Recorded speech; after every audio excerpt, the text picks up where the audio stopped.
अस्सलाम वालेकुम नाज़रीन, आप देख रहे हैं हमारा यूट्यूब चैनल किसान ऑनलाइन और मैं हूं इमरान कसूरी। आज हम आए हैं अंजम एग्रोजरी फार्म जो कि डिस्ट्रिक्ट कसूर में है और अंकल मंशा साहब इसको ऑर्गेनाइज़ कर रहे हैं। आइए उनसे मिलते हैं और देखते हैं कि उन्होंने यहाँ पे जदीद फार्मिंग के ज़रिए क्या क्या बना रखा है। अस्सलाम वालेकुम अंकल साहब। वालेकुम सलाम, क्या हाल है? ठीक है, ज़बरदस्त।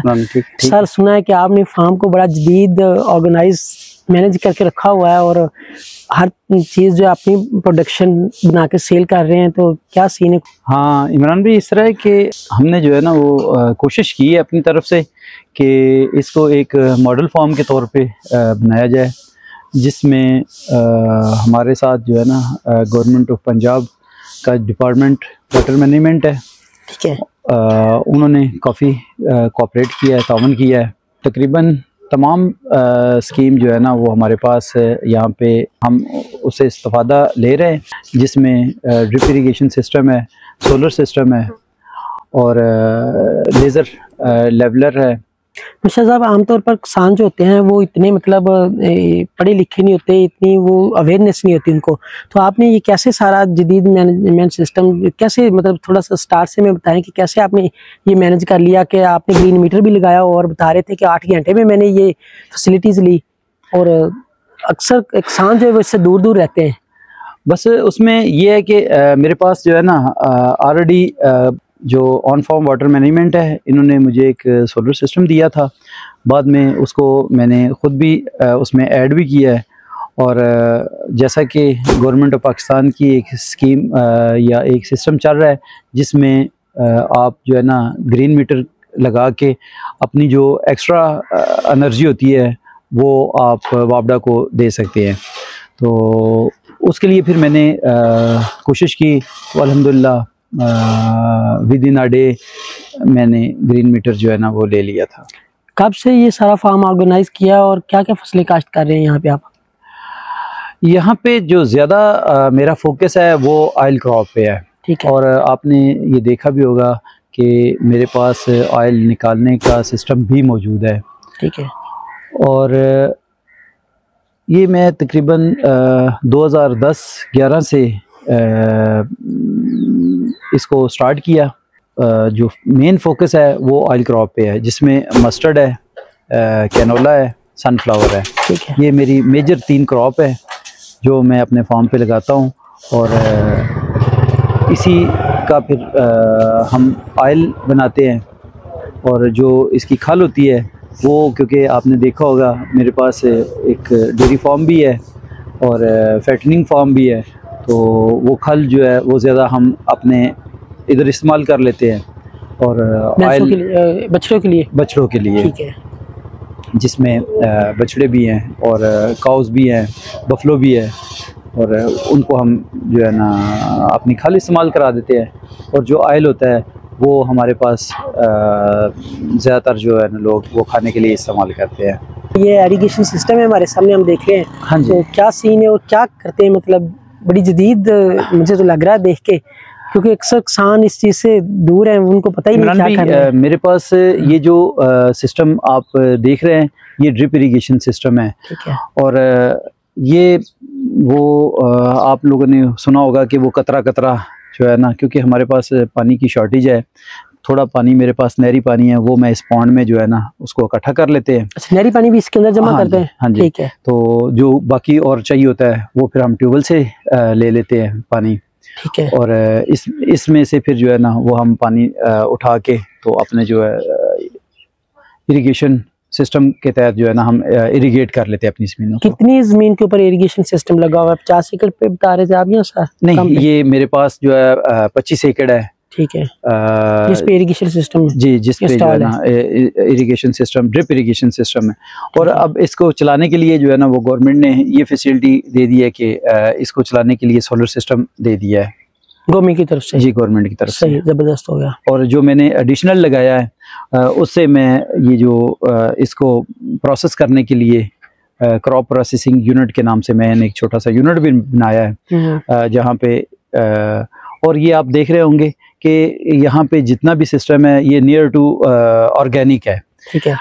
कैसे इसको ऑर्गेनाइज किया हुआ है? इस तरह किया है कि ये हमारे पास एक पॉन्ड है, इसके अंदर हम जो है ना गोबर को हम इसमें डाल देते हैं और ऊपर से पानी डाल देते हैं मिक्स करके। ये हमारी जो है ना ये फर्टिलाइज़र DAP यूरिया और इनका जो है ना ये अल्टरनेट है। फिर सर आप यूरिया खाद और DAP तो कम यूज़ करते होंगे? बहुत कम यूज़ करते हैं। ठीक है। और क्योंकि ये पानी हमारे पास और ये गोबर अवेलेबल होता है, इसी को ही और ये जो बनाया आपने सर तालाब वगैरह, इसमें ये कागज़ लगाया हुआ है?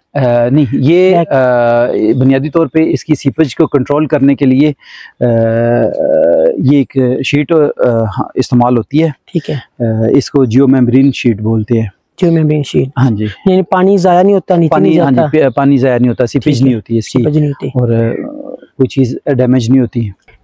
फार्म से गोबर वगैरह उठा के इसके अंदर फेंक देते हैं जी, और गोबर को मतलब कहीं पे बाहर फेंकना या मतलब ये भी सिस्टम नहीं, सारा गोबर डेली किसी के अंदर जाता है? जी, गोबर इसी में हम डाल देते हैं और फिर एक इसके साथ सेपरेट पंप लगाया हुआ है जिससे उठा के हम ज़मीनों को फ्लडिंग कर देते हैं। फ्लडिंग कर देते हैं, ठीक है। यानी जितनी ज़मीन पे इरिगेशन करते हैं और बाकी को फ्लडिंग कर देते हैं वैसे ही? जी जी। ये मिक्स खुद ही होता रहता है? ये खुद ही होता रहता है।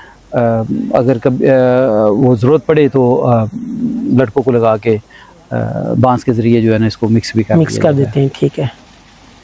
ये आप साथ ही ये देख रहे हैं ये डेयरी का सेटअप भी है, और हमने जो है ना वो एक एग्रीकल्चर साइकिल कोशिश की है यहाँ पे हमने पैदा पूरा करने की, कि यहाँ पे ये जो गोबर है इसको हम अपनी ज़मीनों के लिए इस्तेमाल कर लेते हैं, और ज़मीनों से जो प्रोडक्ट हम लेते हैं, फसलें लेते हैं, उनको हम इधर ही प्रोसेस कर लेते हैं।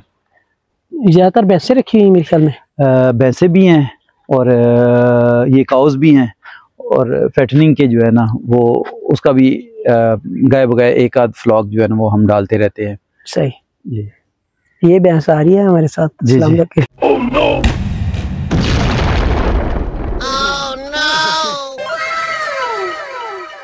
ये तो आज नाराज हो गई सारे भैंस कि ये क्या हो गया है, अगर ये सामने ना होता तो खत्म, bye bye, tata, good bye, गया। इमरान भाई, हमने जो मेन कोशिश की है कि हम इनपुट्स को कम से कम हम उस पर कर रहे हैं। जिस तरह एनर्जी है, ये हमारे पास एक बड़ा सोलर सिस्टम लगा हुआ है जिससे हम प्रोसेसिंग करने वाली मशीनें उनको भी हम चला रहे हैं, और पानी इस वो करने के लिए फिर ये है कि कुतरा मशीन भी हमारी इसी सिस्टम पे चल रही है, सोलर पे चल रही है। तो जितनी मशीनें हैं वो भी सोलर पे चल रही हैं। लोग सर डेयरी फार्म के लिए मतलब सैलेज वगैरह यूज़ करते हैं, और आप मतलब इनको नेचुरल? जी, ये दोनों चीज़ें हम करते हैं। जब हमारे पास चारा अवेलेबल होता है तो फिर हम चारा डालते हैं। सही। तो जब हम कोई एक आध मकई का फ्लॉक लगाते हैं तो उससे जो है ना हम साइलेज भी तैयार कर लेते हैं। ठीक है। जंगल में माशाल्लाह मंगल लगाया हुआ सर आपने, तो हर जदीद चीज़ जो है वो मैं देख रहा हूँ कि इंस्टॉल की हुई यहाँ पे। जी। तो बहुत खुशी हुई यहाँ पे आपका फार्म देखकर। और इसके अलावा आपने वो बता रहे थे कि दूसरा फसलें कौन कौन सी ले रहे हैं इरिगेशन सिस्टम के जरिए, कनोला की बता रहे थे? जी जी, हम वैसे जो है ना तकरीबन तमाम फसलें ही हम इधर काश कर लेते हैं, जिसमें स्ट्रॉबेरी भी हम लगा लेते हैं, पोटैटो भी लगा लेते हैं, लेकिन जो मेन फोकस है मेरा वो ऑयल क्रॉप पे है। ऑयल क्रॉप पे, ठीक है। मैं असल में ये चाहता हूँ कि जो भी मैं क्रॉप लगाऊँ उसमें मिडल मैन को, स्टॉकिए को, इन सब को जो है ना बीच से निकाल दूँ। ठीक है। क्योंकि आपने देखा होगा मेरे पास जो है ना गोदाम भी अवेलेबल है, और फिर इसके लिए जो रिक्वायर्ड मशीनरी है वो भी मेरे पास फार्म पे इंस्टॉल है। अच्छा, एक और इमरान भाई इसमें यह है कि ये यूनिकनेस ये है कि फार्म के ऊपर शायद पूरे पाकिस्तान में ये वाहिद फार्म है जहाँ पे कोई भी क्रॉप है उसकी ग्रो से लेकर प्रोसेसिंग, पैकिंग और एंड यूज़र तक जो है ना डिलीवरी ये हमारे पास है। ये इस फार्म की यूनिकनेस है। बिल्कुल, यही तो मैं कह रहा हूँ कि यानी कि आपने मिडिल मैन को दरमियान से निकाल दिया है। मिडिल मैन, स्टॉकिया, मिल मैन खुद ही क्रॉप की पैदावार करते हैं और खुद ही उसको डायरेक्ट सेल कर रहे हैं। जी, डायरेक्ट सेल कर रहे हैं। ये चक्की वगैरह और तेल का हाँ, इसमें ये है कि मैं चक्की का आपने जिक्र किया, चक्की पे भी एक तो जो चक्की वाला आटा है वो हम इधर बना रहे हैं, प्लस जो है ना एक सेल भी करते हैं चक्की वाला आटा। जी, सेल भी करते हैं। मतलब ये यहाँ पे गांव एरिया में भी लोग चक्की वाला आटा यहाँ से लेके जाते हैं? यहाँ से भी लेके जाते हैं, लाहौर में भी लेके जाते हैं। हमारा आटा जो है ना हम इस्लामाबाद जो अपने लिंक के लोग हैं उनको भी हम भिजवा रहे हैं। जबरदस्त, ठीक है। यानी कि खालिस आटा के नाम से आप उनको मतलब अवेलेबिलिटी दे रहे हैं? खालिस आटा भी है और मल्टी ग्रेन्स आटा भी है, वो जो लोगों की रिक्वायरमेंट के मुताबिक हम तैयार करते हैं। ये सर पाइप क्या लगाए हुए हैं, इसके बारे में थोड़ा सा डिफरेंट हमें लग रहे हैं कि कभी किसी चक्की के ऊपर इस तरह के पाइप हमें नजर नहीं आए। ये जो है ना जो हमारी लेबर है उसको फैसिलिटेट करने के लिए हमने ये एक एलिवेशन सिस्टम लगाया है कि हम इस जगह पे जो अभी हमारी मुंजी हो, गंदम हो, इसके अंदर हम डालते हैं और फिर यहाँ से एलिवेट होके बंदे को खुद से जो है ना उठा के नहीं उसमें डालना पड़ता। ठीक है, तो खुद ही इसके अंदर चली जाती है। हाँ जी, इधर चली जाती है। अच्छा, फिर ये है कि ये जो ये चक्की है ये भी जदीद जो इस वक्त की जदीद तरीन है कि इसमें साइक्लोन लगा हुआ है, ठीक है। और इसमें फिर हम क्या करते हैं कि यहाँ से आटा जब निकलता है तो इसमें आ जाता है, आटा उड़ता नहीं है, आटा जलता नहीं है, जलता नहीं है, वो ठंडा बहुत हाँ हीट अप नहीं होता, ठीक है। तो जितना जो है ना वो ये कोल्ड अपने टेम्परेचर पे रहता है, ठीक है। और फिर यहीं से जो है ना वो हम पैक करके तो आगे डिलीवर कर देते हैं। इसी तरह ये एक हमारे पास मशीन है, SM18 बोलते हैं इसको, ठीक है। तो इसके ऊपर हम जो है ना वो मुंजी से चावल बनाते हैं, ठीक है। और इसी तरह जो है ना ये जो तीसरी मशीन है ये ऑयल एक्सट्रैक्ट करने के लिए जो है ना ये ऑयल हम कैनोला, सनफ्लावर, सब फसलों का ऑयल यहाँ पे निकालते हैं? जी, सब का इधर ही निकालते हैं, ठीक है। और ये इसकी खल है, ये जो है ना हम वो उठा के इसकी तो डिमांड आप सर बता रहे थे बहुत ज्यादा है कि मेरे से जो है वो पूरी नहीं की जा रही। हाँ, ये है कि क्योंकि ये जितने भी फैटनिंग फार्म है, ये जिसको कटा बछा फार्म कहते हैं, ठीक है, उनकी जो है ना वो कैनोला की खल की बहुत ज़्यादा रिक्वायरमेंट होती है। तो ये थोड़ा सा हमारे लिए एक इशू है कि हमें कैनोला जो है वो हमारे पास इतनी ज़्यादा प्रोडक्ट होती नहीं है, रुझान नहीं है लोगों का। वो आम मस्टर्ड सरसों जो है ना वो लोग काश करते हैं, कैनोला कम यहाँ पे काश किया जाता है।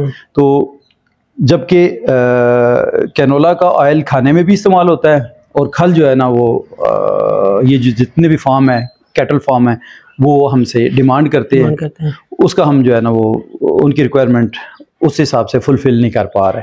नाजरीन, जैसा कि आप देख रहे हैं मंशा साहब के फार्म के ऊपर बता रहे हैं कि कैनोला का मतलब तेल निकालते हैं और खल जो है उसको मतलब बछड़े फार्म के लिए, डेयरी फार्म के लिए देते हैं। और हम जब एज ए किसान कोई फसल लगाते हैं तो हम औने पौने दामों मंडियों में फरोख्त कर देते हैं। लेकिन अंकल मंशा जो है वो जदीद फार्मिंग कर रहे हैं और वो औने पौने दामों फरोख्त नहीं करते। बता रहे थे कि हम फिर भी 9 से 10 हज़ार पर मन में हमें पड़ रही है तकरीबन। जी, जिस तरह अभी मैं आपको बताता हूँ कि पिछले दिनों 5,500-6 हज़ार रुपये पे ये जो मस्टर्ड सरसों जो है ना उसका रेट चला गया था। अगर हम इसका ऑयल निकाल के ऑयल अलहदा सेल कर दें और खल अलहदा सेल कर दें, तो क्योंकि हमारा एनर्जी का जो है ना वो बहुत ज़्यादा इसमें हमें बिल पे नहीं करना पड़ता, क्योंकि ये सारा सिस्टम सोलर पे है। ये सोलराइजेशन की वजह से जो है ना हमारे जो एनर्जी का वो बिल है वो हमारा कम हो जाता है। जी, तो फिर क्योंकि यहाँ पे एक से ज़्यादा काम है, लेबर भी जो है वो उसको भी हम प्रॉपर मैनेज कर लेते हैं। जब ऑयल निकालना होता है तो इधर जितने भी हमारे जो है ना अल्हम्दुलिल्लाह वर्कर्स हैं। सर कितना ऑयल निकाल लेती है मशीन? आप ऐसे समझे कि 1 घंटे के अंदर हम 4 से 5 मन जो है ना ये सरसों हम प्रोसेस कर लेते हैं 1 घंटे में। 1 घंटे में, ठीक है। 1 घंटे में 4 से 5 में, यानी कि 1-2 एकड़ की सरसों जो है वो आप 1 दिन में कर सकते हैं? 1 दिन में कर सकते हैं। 2 एकड़ सही हो, जबरदस्त। तो फिर ये कैसे मतलब पैकिंग में सेल भी आप बता रहे थे करते हैं, तो कोई अपनी पैकिंग शैकिंग कर रहे हैं? हाँ, फिलहाल हम जो पैकिंग है वो उस तरह प्रॉपर हम नहीं वो डिज़ाइन कर सके। वो भी हमारा प्रोग्राम है, उसको भी हम डिज़ाइन करेंगे। लेकिन अभी जिस तरह लोग ऑयल डिमांड करते हैं वो अपने जो है ना वो कैन शैन वो खुद ही ले आते हैं, ठीक है, उसमें हम उनको डाल के दे देते हैं। अगर सर खाने के लिए उन्होंने कैनोला लेके जानी है तो उसको किसी और से गुजारना पड़ता है या वैसे यूज करते वो लोग जो भी इधर से लेके जाते हैं वो डायरेक्ट इसको इस्तेमाल करते हैं, डायरेक्ट इस्तेमाल करते हैं? जी। और इस हद तक क्योंकि उसकी कोई ज़्यादा स्मेल नहीं होती और वो कोई ज़्यादा उसमें इशू नहीं है, आप डायरेक्ट उसको पराठे पे भी जो है ना कैनोला ऑयल को आप इस्तेमाल करके खा सकते हैं। और इसी तरह जो सनफ्लावर है उसका ऑयल भी हम हमारे से लोग खाने के लिए लेके जाते हैं। सर ये अक्सर देखा है कि ये सूफी शौकत अली इंजीनियर की मशीन ही अक्सर शॉप्स के अंदर पड़ी होती है। जी जी। क्या ये मतलब टॉप पे चल रही है हमारे एरिया में? हाँ, ये है कि इसमें क्या खास बात है? इनका जो है ना, ये एक तो ये हमारे करीब है इनका सिस्टम, तो हमें कोई रिपेयर मेंटेनेंस की ज़रूरत होती है तो वो हमें टाइमली जो है ना वो रिस्पॉन्स करते हैं। तो ये इसमें सर्विसेज लोगों को भी दे रहे हैं आप?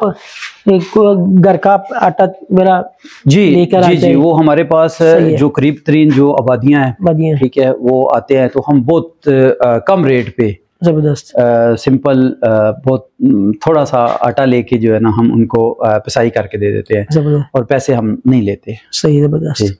ये हमारे करीब करीब जो गांव देहात है वहाँ से लोग आते हैं तो अपनी जो है ना क्रॉप अपने गंदम लेके आते हैं, आटा बना के ले जाते हैं, मुंजी लेके आते हैं, चावल बना के ले जाते हैं, ठीक है, कोई सरसों लेके आता है तो उनको हम ऑयल निकाल के दे देते हैं। ठीक है। ये सर ग्रीन मीटर देख रहा हूँ मैं अपने सामने, ग्रीन मीटर का क्या फ़ायदा है? और आवाम तो इससे इतना ज़्यादा दूर भागती है, लोग लगाना पसंद नहीं करते, कहते हैं कि ये तो उल्टे हमें बिल आ रहे हैं, तो आपने यहाँ पे ग्रीन मीटर लगाया हुआ है। असल में इसका जो मेन फ़ायदा ये है कि फॉर एग्जांपल अगर आपके पास जो है ना जिस तरह हम इससे वो ट्यूबवेल चला रहे हैं, तो जिस वक्त हमारी जो है ना वो ट्यूबवेल की रिक्वायरमेंट नहीं होती, ठीक है, जिस तरह अभी आप ये सावन का महीना चल रहा है, बारिशें चल रही है, तो बाहर ज़मीनों को पानी की जो है ना वो ज़रूरत नहीं है, और ये सिस्टम जो है ना ट्यूबवेल जैसा कि आप देख रहे हैं बंद पड़ा है, ठीक है। तो जब वो बंद पड़ा है तो हमारी जो है ना जो सोलर की एनर्जी है वो तो प्रोड्यूस हो रही है, तो उसका सबसे बड़ा फ़ायदा ग्रीन मीटर का ये है कि ये इस वक्त ये ग्रिड में जा रही है, ठीक है, तो हमारा जो है ना एक्सपोर्ट जितना भी होगा, मतलब इन्हीं तारों के जरिए आप वापसी सप्लाई दे रही हैं उनको? जी, वापसी जा रही है।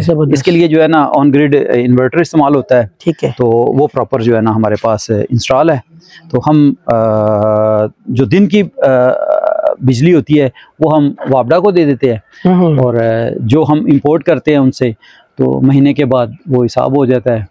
अगर हमने इंपोर्ट ज़्यादा की होती है तो हमें बिल आ जाता है, एक्सपोर्ट की होती है तो हमारा क्रेडिट। ये प्रोसीजर कितना मतलब है दूसरा मुश्किल है और कैसे लगाया जा सकता है? मतलब आम किसान के लिए अगर हर बंदा ट्यूबवेल पे लगा सकता है? जी जी, हर बंदा लगा सकता है। तो इसके लिए क्या प्रोसीजर है, थोड़ा सा हमारे नाजरीन देखने वालों को बता दें। जी, उसमें जो मेजर है उसमें आप वापडा को अप्लाई करते हैं, ठीक है, इसकी एक फाइल बनती है, तो उसके साथ जो है ना आपको ये इन्वर्टर है, ऑन ग्रिड इन्वर्टर है, ठीक है, ये परचेज़ करना पड़ता है, ठीक है, और बाकी ये क्योंकि सारा काम किसी कंपनी ऑथराइज कंपनी के थ्रू होता है, तो वो कंपनी जो है ना वो अपना आपका जो सिस्टम लगा हुआ है उसको चेक करती है या वो खुद इंस्टॉल करती है, और फिर वो वापडा को एप्लीकेशन फॉरवर्ड करते हैं, ठीक है, तो ये विद इन अ वीक जो है ना ये एक साल आपने कब लगवाया था? इसको भी कम बेश 2.5 साल हो गए। 2.5 साल हो गए, यानी कि इस वक्त अगर 2024 में लगाएं तो उस पर कितना खर्चा आ जाएगा? अक्सर हम कहते हैं कि वो ग्रीन मीटर में पैसे ज़्यादा लेते हैं, तो इसलिए नहीं, उसमें इमरान भाई इस तरह है कि अभी जो वापडा के पर यूनिट के रेट चल रहे हैं वो बहुत ज़्यादा है, और ये जो इस वक्त है सोलर पैनल की कीमत है वो भी तारीख की कम तरीन है, तो दोनों चीज़ों को अगर देखा जाए तो ये साल 1.5 साल के अंदर अंदर अपनी जो है ना ये कीमत पे बैक कर जाता है, ठीक है, उसके बाद आप 20 साल चलता है, 25 साल चलता है, आप फ्री चलाते रहेंगे। ये कोई मस्टर्ड के सीड्स आपने रखे हुए हैं, किस कंपनी का सर इस्तेमाल कर रहे हैं? ये सीड फोर ब्रदर्स का है, टार्जन वालों का, ठीक है, ये सनफ्लावर का है, ठीक है, तो ये थोड़ा सा इसको हवा के अंदर जो है ना वो रखा हुआ है ताकि नमी ना, हाँ, नमी ना आए और ये ख़राब ना हो जाए, क्योंकि इसकी अभी काश्त जो है ना हमने इंशाल्लाह मिड दिसंबर के बाद जनवरी में हमने इसकी काश्त करनी है। कैसे इसको काश्त करते हैं, छटा के जरिए या? नहीं, इसको खेल पे लगाते हैं, लेबर हाथ से लगाती है। और जो मशीन भी रखी हुई आपने वो छोटी, उसके साथ भी यूज़ कर लेते हैं? हाँ, ये सनफ्लावर इस पे नहीं चलता, ठीक है, इस मशीन पे। और मैं आपके तवज्जो से जो है ना, अपने जो इंजीनियर्स हैं एग्रीकल्चर के, मैं उनसे भी रिक्वेस्ट करूँगा, चाहे जो है ना इसके लिए हमारे पास इश्यूज़ हैं सनफ्लावर की बिजाई के हवाले से, क्योंकि ये आम कॉमन क्रॉप नहीं है, इसके लिए हमारे पास प्लांटर नहीं है। और इसके लिए जो है ना हार्वेस्टिंग के लिए हमारे पास हार्वेस्टर नहीं है। तो ये हमारे जो है ना, इसमें हमें जो मेजर प्रॉब्लम आ रहा है लेबर का, सनफ्लावर का, ठीक है। इसकी बिजाई भी मुश्किल है, इसकी हार्वेस्टिंग भी मुश्किल है, लेबर कॉस्ट यहाँ पर लेबर कॉस्ट भी ज़्यादा पड़ती है, प्लस इसके लिए जो है ना मशीनरी अवेलेबल नहीं है। तो मैं गवर्नमेंट से भी तवक्को रखूँगा कि वो भी इस मामले में हमारी हेल्प करे। इसके लिए जो है ना हमें कहीं बाहर भेज दे, ताकि हम वहाँ पे देख लें कि वो लोग इसकी हार्वेस्टिंग का क्या कर रहे हैं। इसके लिए जो प्रॉपर प्लांटर होना चाहिए और हार्वेस्टिंग के लिए हार्वेस्टर होनी चाहिए। तो अगर वो हमें मिल जाती है तो हम एक बहुत बड़े मेजर एरिए पे ऑयल क्रॉप्स लगा के, गवर्नमेंट ऑफ पाकिस्तान का जो बहुत बड़ा बजट है इंपोर्ट पे, ऑयल इंपोर्ट पे खर्च होता है, उसको हम कम कर सकते हैं। दिखा देते हैं ये पिक्चर्स। ये डीजी है एग्रीकल्चर मलिक अकरम साहब है, राना तजम्मल साहब है। इन की जो है ना वो मैं बड़ा शुक्रगुजार हूँ कि इन लोगों ने हमारे साथ बहुत कोऑपरेट किया, ये सोलर सिस्टम लगा के दिया। और माशाल्लाह हमें बड़ा प्राउड फील होता है कि ये मलिक अकरम साहब ने अपने हाथों से आके इसका इफ्ताह किया था। अच्छा इमरान भाई, ज़िक्र किया इसका वाटर मैनेजमेंट का, गवर्नमेंट ऑफ पंजाब का, तो मैं एक और शुक्रिया अदा करना चाहूँगा गवर्नमेंट पंजाब का, सॉरी गवर्नमेंट ऑफ पाकिस्तान का।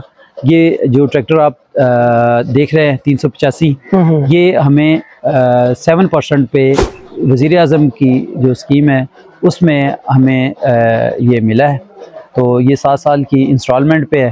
तो हमारे लिए जो है ना बहुत आसानी है कि मंथली हम इसकी इंस्टॉलमेंट देते हैं और इसको मंथली या सर 6 मंथ के बाद देते हैं? नहीं, इसकी मंथली है। मंथली है, ठीक है।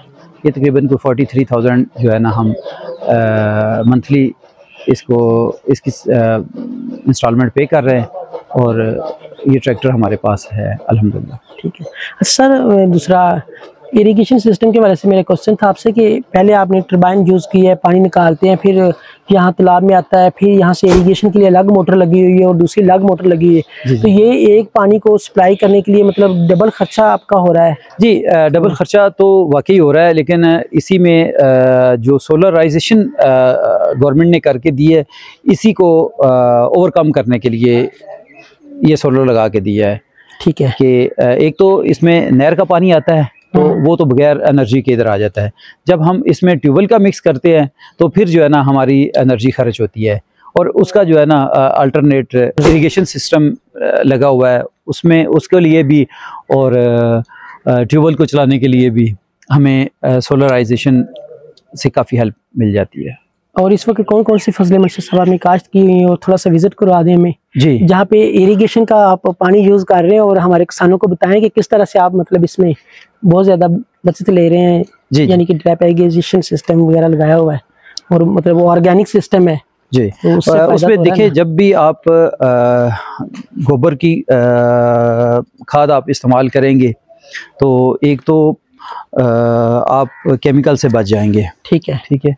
तो दूसरा जो है, जब आपकी फसल सेहतमंद होगी तो उसके ऊपर जो है ना बीमारियों का हमला कम होगा। जब बीमारियों का हमला कम होगा, आप स्प्रे आपको कम इस्तेमाल करनी पड़ेगी। तो उसके लिए जो है ना मैं आपको अभी इधर जो चावल का फील्ड है वो मैं आपको विज़िट कराता हूँ। ज़मीन की साख्त के एतबार से तो मुझे लग रहा है कि दूसरा इरिगेशन सिस्टम से फसल जो है वो बहुत अच्छी हो रही है। जी, उसमें यही है कि आप जब आपका जो है ना पानी सॉल्टी होता है और उसकी TDS ज़्यादा होती है, तो फिर आप कोशिश करें कि पानी कम से कम इस्तेमाल करें। ठीक है, अगर आप पानी ज़्यादा इस्तेमाल करेंगे तो नमकियात की जो है ना वो मिकदार बढ़ेगी। ठीक है, तो ड्रिप सिस्टम एक वाहिद सिस्टम है कि जिससे जो है ना हम पानी की कम पानी इस्तेमाल करके आप अपनी जो है ना वो अच्छी फसल ले सकते हैं। तो अभी चूँकि ये चावल की फसल चल रही है, इसके बाद हम जो वो पोटैटो लगाएंगे उसमें हम ड्रिप इरिगेशन सिस्टम इस्तेमाल करेंगे। इसके बाद चावल का पोटैटो लगाने का अभी प्लान है इस वक्त? जी। तो फिर मस्टर्ड तो नहीं आएगा कि कुछ हिस्से पे मस्टर्ड नहीं, मतलब फॉर एग्जांपल अभी 100 एकड़ है मेरे पास है। ठीक है, तो कुछ उसी को जो है ना हम मैनेज कर लेंगे कि कुछ इसे पे कैनोला लगा देंगे, कुछ पे मस्टर्ड लगा देंगे और कुछ पे जो है ना अर्ली हम उसको वो कर देंगे, सनफ्लावर लगाएंगे। ये कौन सा सीड है मंशा साहब, और इसको आपने खाद का क्या प्लान है? हमारे ज़मींदारों को पता चले कि ऑर्गेनिक तरीके से कितना फ़ायदा होता है, और हम तो मतलब अमूमन खाद की बोरियां डालते डालते थक जाते हैं ज़मींदार। हाँ, उसमें ये है कि एक पानी मैं गोबर वाला इसमें इस्तेमाल करता हूँ और एक पानी जो है ना मैं ट्यूबवेल का इस्तेमाल करता हूँ, डायरेक्ट इस्तेमाल करता हूँ। तो इस वजह से इसमें फिर जो है ना हमें यूरिया भी बहुत कम इस्तेमाल करनी पड़ी है। जिस तरह इसका 3 से 4 ये हाइब्रिड है, 3 से 4 बैग ले जाता है, लेकिन हम इसमें 2.5 बैग भी इस्तेमाल करके हम इसको कर लेते हैं। और यही चीज़ अगर ड्रिप पे हो तो और बहुत ज़्यादा कम हमें इस्तेमाल करना पड़ती है। ठीक है, DAP कितनी डाली इसको? DAP मैंने नहीं डाली, मैंने इसमें SSP का इस्तेमाल किया है। तो 2 से 2.5 बैग जो है ना पर एकड़ के मैंने कौन सा बीज है? न्यू कैम का, ये न्यू कैम का जो है ना सीड है। जबरदस्त हो गया। इरिगेशन सिस्टम उस तरफ को लगाया हुआ है ज़मीनों में? जी, इरिगेशन सिस्टम जो है ना उस साइड पे, वो भी मैं आपको उसको विजिट कराता हूँ। अच्छा अंकल, दूसरा आप मतलब हमारे किसान भाई जो उनको फाइनली आखिर पे क्या पैगाम देंगे कि वो भी आजकल जो मुंजी के रेट कम है उसके हवाले से हर किसान रो रहा है, तो वो अपने आप को किस तरीके से बेहतर करें ताकि उनको कभी मुश्किलात ना आए? देखिए इमरान भाई, इसमें एक चीज़ ये है कि हम उस वक्त तक जो है ना एज ए फार्मर कामयाब नहीं हो सकते जब तक हम अपनी क्रॉप को जो है ना खुद से प्रोसेस नहीं करते। आपने देखा होगा कि मार्केट में चावल का रेट अभी तक एज इट इज़ है और फार्मर का जो मुंजी है वो आधी रेट पे आ चुकी है। ठीक है, तो अब इसमें सिर्फ एक यही रह गया सिस्टम। इसमें एक छोटी सी मशीन है, वो मशीन लगा के हम इसको प्रोसेस करके तो अच्छे रेट पे जो है ना अपनी प्रोडक्ट मार्केट में सेल कर सकते हैं। ठीक है, मतलब चावल का रेट तो मार्केट में कम नहीं हुआ। तो जब चावल का रेट कम नहीं हुआ तो हमारा जो है ना मुंजी का रेट कम हो रहा है। तो जब हम मुंजी से चावल बना लेंगे उसमें तो प्रोसेस तो एक ही लगेगा। मुंशी साहब, चावल बनाना तो मुश्किल काम नहीं है, लेकिन अक्सर जिम्मेदार जो है उनको मार्केटिंग का नहीं पता होता। वो कहते हैं हम सारी अपनी फसल का चावल बना के बैठ जाएं, फिर उसको कहाँ सेल करें, क्या करें? देखें इमरान भाई, एक चीज़ है कि जितने भी हमारे फार्मर हैं उनके बच्चे हैं वो सारे तो जो फार्मिंग के साथ वो रिलेटेड नहीं है। जो पढ़े लिखे हैं वो तो इसको ऑनलाइन भी आजकल इसको सेल कर सकते हैं। ठीक है, हाँ, तो छोटा सा इसके लिए जो है ना वो जितनी आपकी ज़मीन है, जितनी आपकी प्रोडक्ट है, जितनी आपकी मुंजी है, उस हिसाब से जो है ना आप अपने जो है ना वो गोदाम बनाएं। ठीक है, उसको उधर आप रखें। तो इससे ये होगा कि आप जो है ना वो मिडिल मैन से भी निकल जाएंगे, स्टॉकिया से भी निकल जाएंगे, मिल मैन से भी निकल जाएंगे। तो आप 4, 6, 8, 10 फार्मर भी मिलके जो है ना ये एक सेटअप लगा सकते हैं। तो मैं अपने फार्मर भाइयों को दावत दूंगा कि वो आएँ, वो हमारे साथ जो है ना अपनी प्रोडक्ट शेयर करें और हम उसको प्रोसेस करते हैं। और मैं अपनी मीडिया टीम से भी जो है ना वो रिक्वेस्ट करूंगा कि वो इस चीज़ को इसकी एडवर्टाइज में हमारी हेल्प करें। एंड यूज़र तक जो है ना हमारा पैगाम पहुंचाए कि वो हमसे फसल वो हमसे जो है ना जो उनकी खाने पीने की चीज़ें हैं वो हमसे लें। बिल्कुल ठीक है, तो उससे जो है ना इनडायरेक्टली फार्मर की हेल्प भी हो जाएगी और उनको साफ़ सुथरी प्रोडक्ट भी मिल जाएगी। ज़बरदस्त। अच्छा मुंशी साहब, अगर कोई इरिगेशन सिस्टम के बगैर मस्टर्ड सीड्स की तरफ आना चाहता है तो क्या ये पॉसिबल है? उसको मुश्किल तो नहीं आएगी? जी जी पॉसिबल है। असल में जो ड्रिप इरिगेशन है ये ज़्यादा जो फसलें हम खेल पे वो लगाते हैं जिसमें पोटैटो है, ठीक है, मक्की है, इन चीज़ों में जो है ना ये ज़्यादा हेल्पफुल है। जो आपकी फ्लडिंग की क्रॉप है, जिस तरह ये आपका मस्टर्ड है, ये आपका चावल है, ये इसके लिए ड्रिप इरिगेशन सिस्टम की ज़रूरत नहीं होती। ये बगैर क्योंकि इनको ज़्यादा पानी चाहिए होता है, वाफर पानी चाहिए होता है, तो इसमें ये बगैर ड्रिप के भी जो है ना इसको हम काश कर सकते हैं। ठीक है।